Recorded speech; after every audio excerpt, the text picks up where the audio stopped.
Hi everyone, and welcome back to our channel. Have you ever looked up at a huge building and wondered, how does that roof stay up? It seems almost magical, right? Well, today we're going to uncover the science behind strong structures with a super fun and sweet experiment. We're going to build our own little roofs and see which one can handle the most pressure. It's all about discovering what makes a roof not just a cover, but a super strong shield for a building. So stick around, because things are about to get interesting and maybe a little bit sticky. Before we start building, let's talk about our big question. Which shape makes the strongest roof? I have a few ideas. We could have a totally flat roof, like a tabletop. That seems simple enough. Or what about a pointed roof, like you see on a classic storybook house with a peak in the middle? Then there's the dome, a beautiful curved shape you see on stadiums and ancient buildings. My hypothesis is that the dome shape will be the strongest. It just looks so solid and sturdy, but we need to prove it.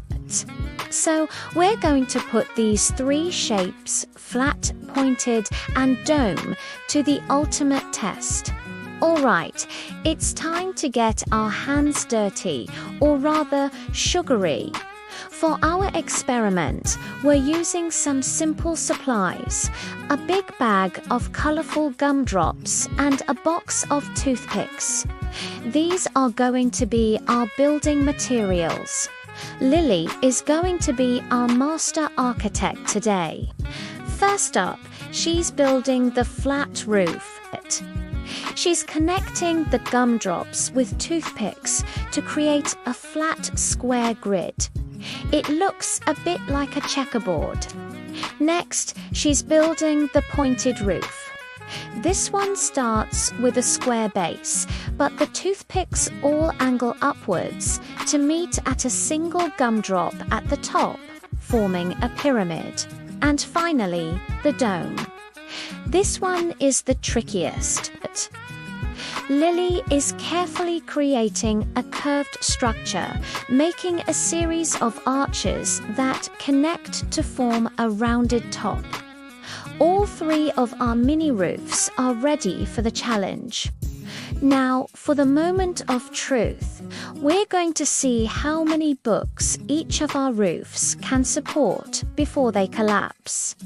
We're using books of the same size to keep things fair. First up is the flat roof. Let's place the first book on top. Okay, it's holding. Book number 2. Still good. Book number 3. And whoa, it collapsed. The toothpicks bent and the whole thing just caved in.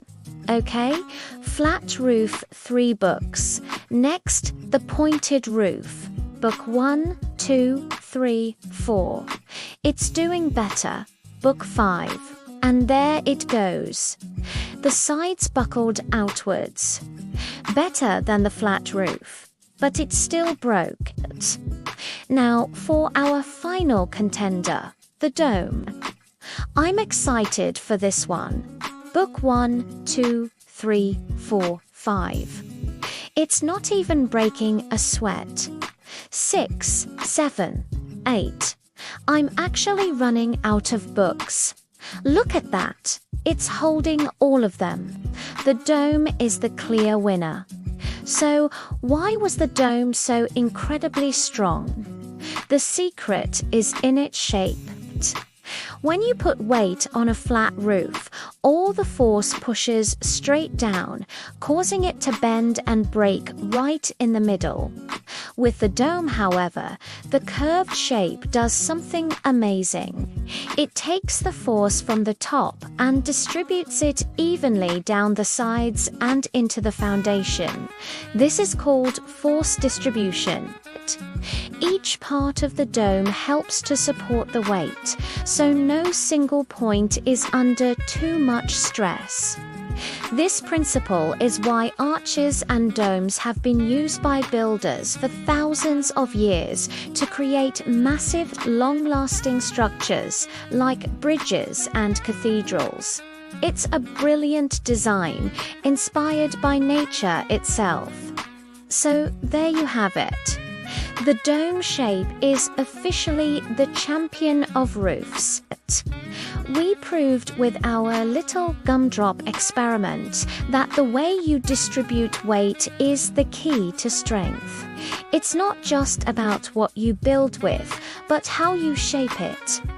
I hope you had fun learning with us today and that you look at the roofs around you a little differently now. Science is everywhere, even in the simplest shapes. If you enjoyed this video, please give it a thumbs up and don't forget to subscribe for more fun experiments. Thanks for watching, and we'll see you next time.